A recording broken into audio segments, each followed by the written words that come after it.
We're into spring now.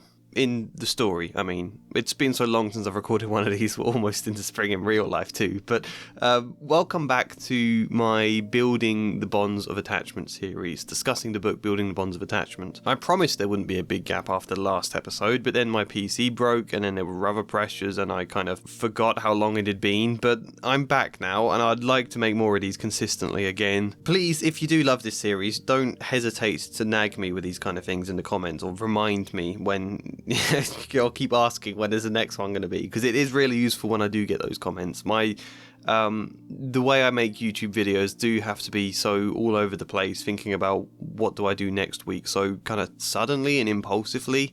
I don't really get much time to plan that far ahead, so it is good to be reminded. It's too easy for my brain to become a bit scattered when planning what to make. Last time, though, Katie and Jackie were still in the winter, and we were seeing Katie managing longer and longer periods of connection with Jackie. I talked about the way she'd switch back to rage when things felt too close or too unfamiliar, but gradually she's been managing more and more closeness. And we saw a good therapy session where Alison was able to get Katie to think about why it sometimes feels like Jackie is mean to her when she won't let Katie do certain things, and how frustrating that feels. Katie was able to tell Jackie, "Sometimes I hate you," and that was a big step forward. It ended with a surprisingly touching admission, "I don't hate you now." I'm smiling thinking about it, but yes, we are into spring, and there are only 3 chapters left in the book. I may or may not split it up a little more, I'm not quite sure, but that could mean there's only 3 of these episodes left. The book, though, is surprisingly descriptive in a very literary way about this time of year, though, a kind of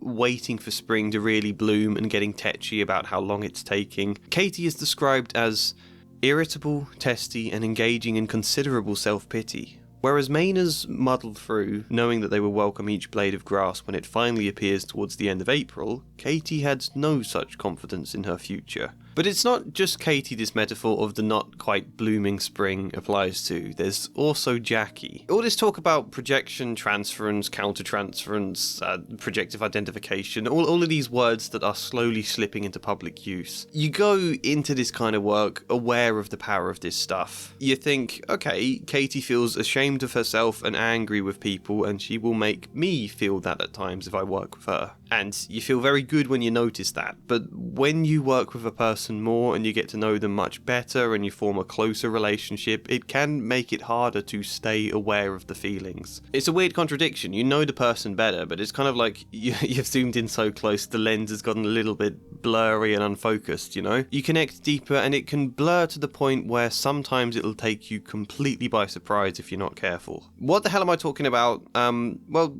just this extract. Jackie also noticed that she was disappointed in some of Katie's behaviours. She had begun to expect more from her, and Katie's continuing opposition had left her frustrated. She also noticed that she was blaming Katie for her own annoyances. If only Katie would, were frequent thoughts that left her discontented. She was becoming like Katie. This realisation hit her towards the end of March when Katie missed the school bus. Jackie was immediately upset and felt trapped. She did not want to be stuck with Katie all day, and at the same time she did not feel like driving her to school. As she fussed about the situation, she glanced at Katie and noticed she was sitting at the table as pleased as she could be. She had Jackie where she wanted her. Jackie was annoyed and upset, and Katie had made her that way. I don't entirely like the wording of some of this extract. As a little pop quiz, see if you can guess what the thing that bothers me is before we come to discussing it. Not that I'm going to be too critical. I know the amount of times I word things badly in videos and then listen back and I'm like, oh, I hope no one picks up on that. And then they do.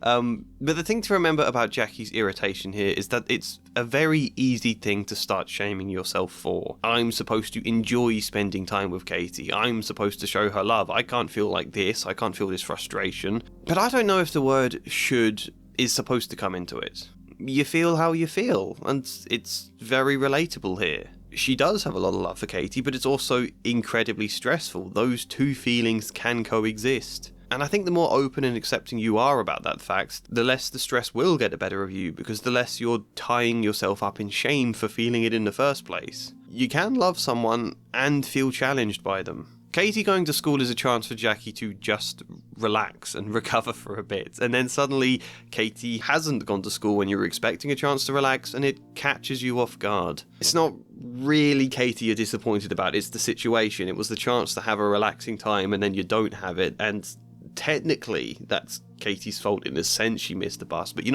not really blaming her deep down, but that's easy for that to become the target for it. If only you'd gotten to the bus stop a bit quicker, Katie. Why couldn't you? Kind of thing. I can understand that feeling. In that situation, Jackie shows great self-awareness here to go, hang on, I'm being very irritable, and that's not necessarily fair on Katie. It's not technically about her. That's very important. How you feel is always important, but how you respond to it, or when you respond to it as well. Right now isn't the time for Jackie to have a big vent session, but maybe later when she's talking to Mark or to Alison or just on her own. I think curiosity is kind of a big thing of self-awareness. I think you really need that for it, because what's going on here is Jackie's kind of wondering why she feels so very irritable, and rather than just concluding stupid bloody Katie ruining my day and pouring it all into that specific trigger point, and the bus is the trigger point, but this is also a general feeling that's been building in Jackie for a while, and a lot of this is the frustration that Katie isn't better yet, whatever better means. They've been together a long time, she's made a ton of progress, and as a result it feels frustrating to keep cycling back into the same sort of disputes. There's a feeling of impatience, and maybe also a feeling that Jackie is failing, even when she's not. I think anyone in this kind of line of work has to face up to feelings of failure far more often than they would like. And then secondly, as we kind of touched on earlier, Jackie is feeling and expressing a lot of the same irritable, impulsive anger that Katie tends to express. I think there is a transference, and we see Katie again expressing delight at the sight of Jackie upset. It feels liberating to pour those feelings onto something else, and there's also a bit of a zap of joy to think, aha, I knew Jackie wasn't so good deep down, I knew she'd get fed up with me one day, now I've proved it. And Jackie is able to recognise all of that, which is great, and helps relieve some of her own burden, and then respond in a less irritable way. Also, this is part of what I mean by self-awareness and curiosity, rather than just a kind of intellectualization, because it's easy for this dynamic to go on and you as Jackie to conclude, okay, this is just transference, I'm feeling frustrated and annoyed because Katie is, and you can say that, and yes, that's a conclusion, but what does that mean? Knowing that on its own doesn't change anything. You also have to explore the personal feelings within it. Yes, I'm feeling frustrated, but what about me has also lent into that and helped evoke it? Well, I've got this frustration that things aren't getting better, I've got this frustration, I was looking forward to some time to recover. This is playing into the dynamic too. It's exploring both sides of it, I think, is part of the self-awareness, rather than just using transference or projection like some buzzword to give you a quick answer. That's not self-awareness, because it's not curiosity. It's not really taking the time to be curious about why this is happening and why you're feeling it now. So, what didn't I like about the wording in that extract? I think it makes it sound like Katie is deliberately upsetting Jackie. And in a way, that's correct. I've probably worded things like that in these videos in the past. But you've still got to be careful about how you see this stuff. The difference between Katie's internal world spilling onto you and Katie being actively, consciously cruel or malicious or something. Too often, parents or teachers fall into the trap of seeing a kid like a cruel devil sort of child. Jackie responds, "Well, Katie, you caught me again, you little turkey," she said to herself. You are good at getting me to feel as miserable as you do. You gave your gloom to me. Well, kiddo, the fight is not over. I figured it out, so whatever gloom you have is not sticking to me. I only just realised reading that now, this is something Jackie was saying to herself, not to Katie, so that kind of softens my criticism there. I think that sounds like a very shaming thing to say to Katie, but if this is a pep talk in your own head, I think that is slightly different, so let's just move on, shall we? It's time to look at Jackie's diary again. 7th of April, 1995. Katie got a phone call from a girl in her class called Sandy. Her mother wants her to come over and play tomorrow afternoon. I suggest that she comes here instead. Katie is off the wall. She can't calm down. I suggest that we sit with a blindfold on. She agrees and is immediately calmer, and even verbalises some of the sensations she becomes aware of about her sight.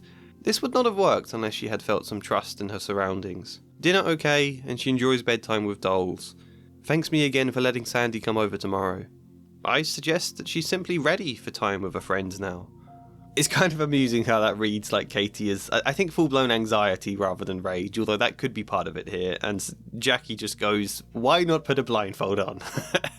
I'm more than certain there are various steps in between those two things, and at its worst, this moment would have been a panicked Jackie, like, made anxious by this all over the place Katie, and so desperately suggesting random things to try and distract Katie. This kind of scene could easily be that, and I don't think that's how we're meant to read it. But we know how easily Katie can move back and forth between rage and delight, and we can sense a blindfold would be a calm activity actually.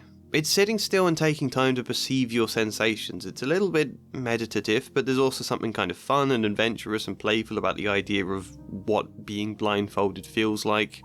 It's easy to forget just how much kids have to explore at that age, you know? Just how many small, creative, fun bits of discovery you can do like this with a child, and sometimes if you are there, maybe less so with a kid like Katie, but more generally, if you're just there and engaging, they will surprise you with all the creative things they can find to do. You know, like, I never expected the toy broom in my old therapy room could be grafted into the world's greatest catapult for a load of plastic fruit, or that using scissors to shave bits of chalk into dusty powder can then be mixed into a bizarre paste, or there was this weird action figure toy we once had that one of the kids I was working with discovered if you sort of pinged it against the window, it made this really cool, bizarre noise. All of that is adventure and creativity, to be doing things where a kid is just following curiosity about stuff, whatever the stuff may be, and learning. That's an interaction you can have with them. And it is obviously a good reason why parents shouldn't just give their kids a phone all the time, or shouldn't just sit on their own phones and largely ignore the child, because you need to be actively engaging and seeking curiosity with them a lot of the time. You want to nurture that. However, it's worth noting the sheer amount of trust required here to be blindfolded. So many kids I've worked with where there are games involving me being blindfolded or me having to shut my eyes. Very, very rarely will kids want to do the opposite and then be the ones blindfolded, at least not in the early work, maybe later down the line. They want to see me trusting them enough to close my eyes and be a bit sort of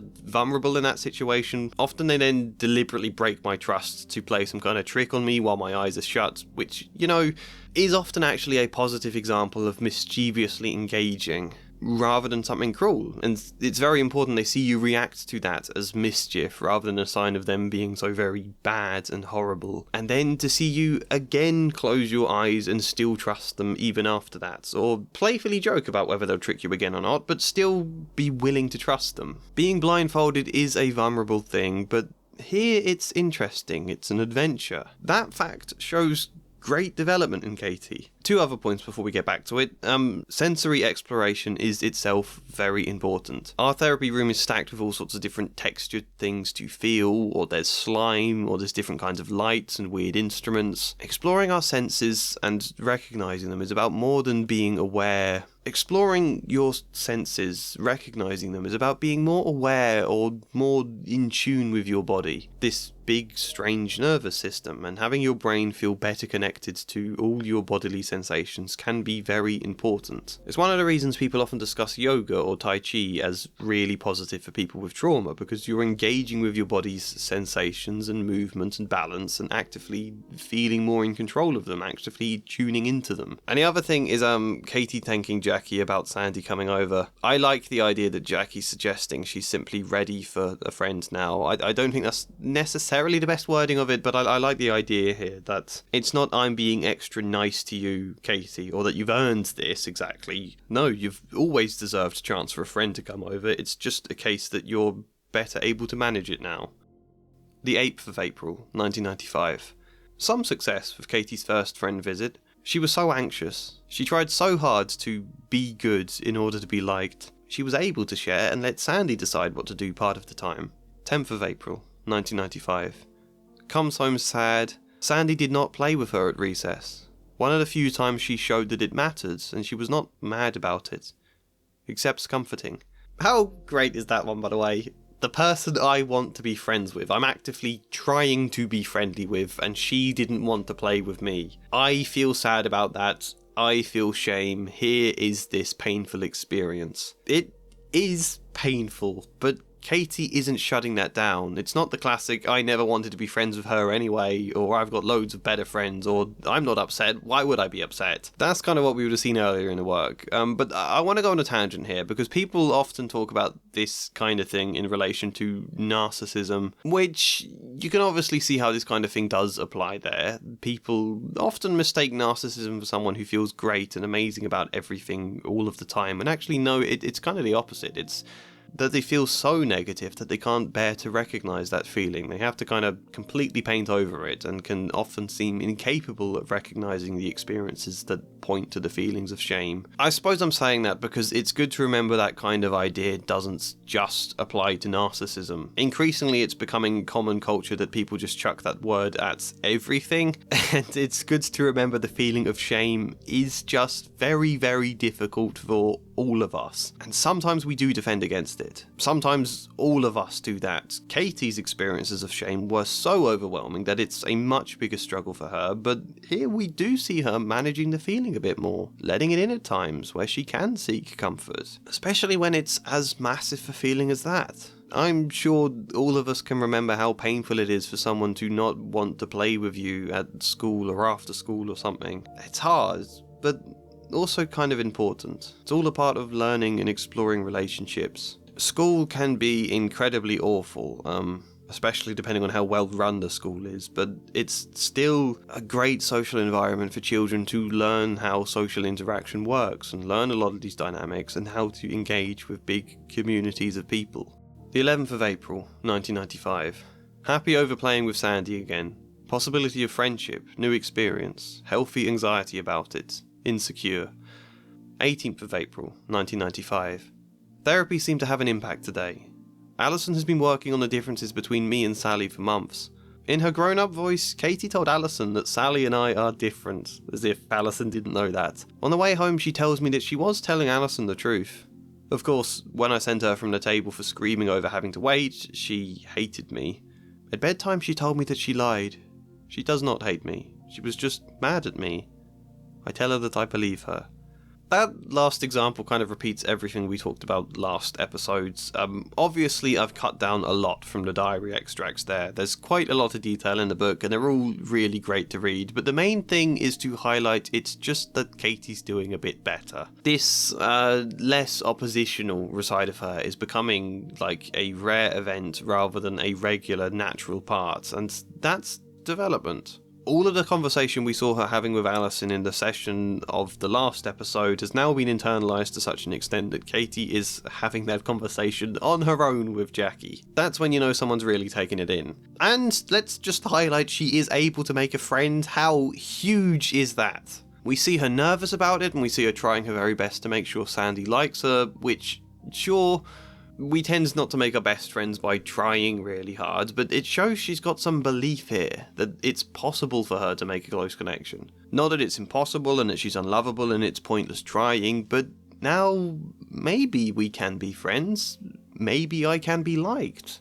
Of course she's anxious about it, and again this is all kind of important experiences about learning what it's like making friends, how it feels, all of those emotions here. We can all feel a bit anxious with new people, but she's trying to build here rather than destroying something, and she is the one taking the initiative. And I guess that's the general point here, especially considering where this episode is going to go. Katie is trying to have fun with people. She's trying to connect, to get on, to be kind to them. Whilst it isn't the greatest wording, I think she is trying to be good.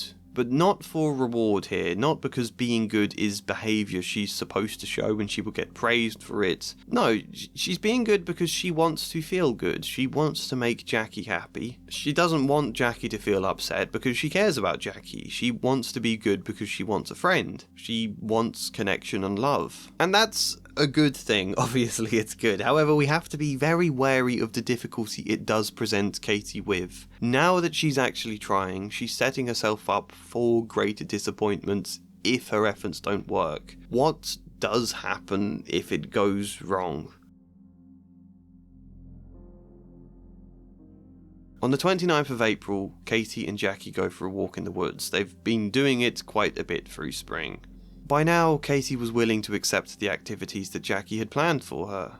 She knew that Katie had come to rely on the well-defined and structured routine. Katie could not yet maintain her friendly and cooperative behaviour without the structure. So they go for a bit of a walk, exploring the woods, looking for early flowers with the new spring, inspecting things, teaching Katie about them, such as this one fragile little yellow flower that they spot early on called a trout lily. That's one of Jackie's favourites. And Katie slowly gets more active in searching herself and is wanting to find another trout lily because it's one of Jackie's favourites. It's a very nice, sweet thing for a kid to want to do. She starts to get a bit frustrated that she can't find one, until, eventually... "Look, Mum, a trout lily!" Katie shouted. Jackie looked up to see Katie bringing the flower to her. "Oh, Katie, those aren't for picking, just for looking at and enjoying," Jackie said. Katie heard Jackie's disappointment and reacted as if she had been hit.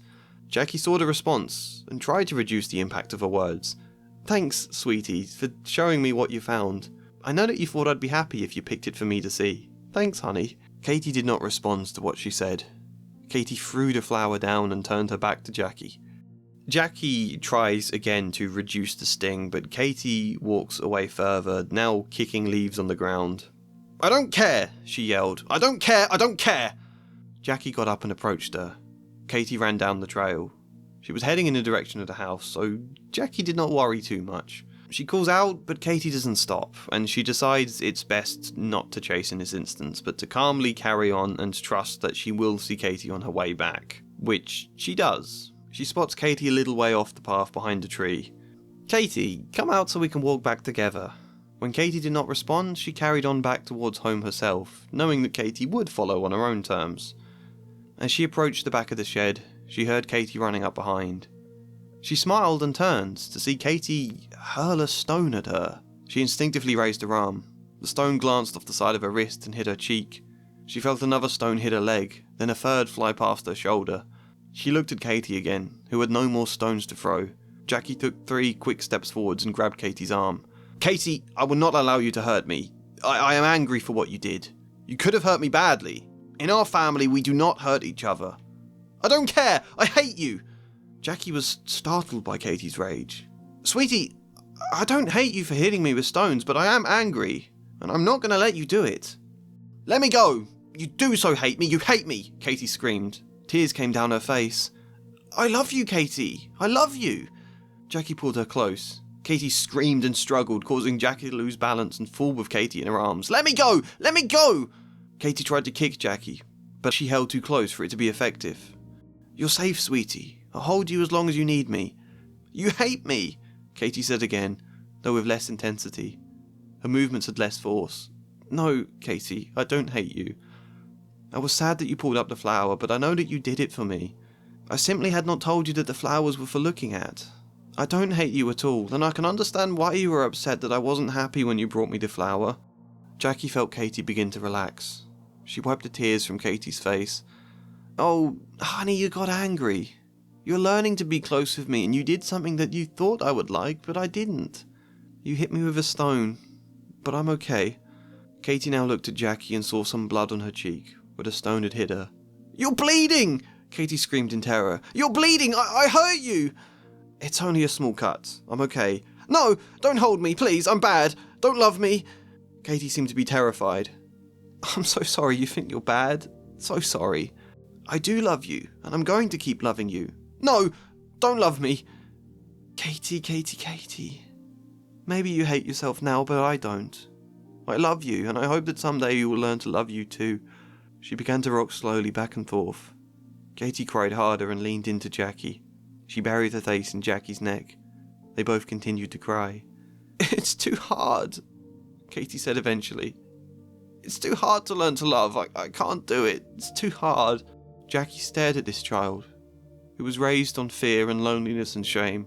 She stared at her and realised that Katie was teaching her something she must never forget. She could never know the depths of pain that this young child lived with.